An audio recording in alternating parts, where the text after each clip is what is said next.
Major অবসরপ্রাপ্ত Abdullah Al Mahmud, major অবসরপ্রাপ্ত আব্দুল্লাহ আল মাহমুদ।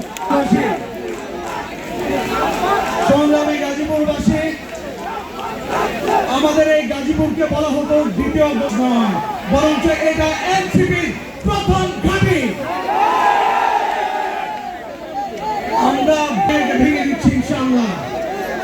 আমাদেরকে বলা হয়েছিল গাজীপুরে সুন্দরভাবে প্রোগ্রাম করতে দেওয়া হবে না। আমরা বলেছি আমাদের গাজীপুরবাসী ভয় পেতে জানে না। গাজীপুরবাসী এদের মধ্যে ছিল, তার আজকে প্রতিফলন হচ্ছে আজকের এই সমাবেশ।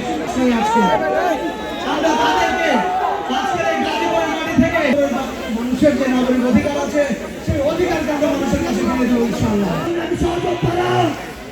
এই পর্যায়ে আপনাদের সামনে বক্তব্য রাখবেন ফ্যাসিবাদ বিরোধী লড়াইয়ের অন্যতম মুখ আপনাদের গাজীপুরের গাজীরা কেমন আছেন? আমার গাজীপুরের ভাই বোনেরা কেমন আছেন?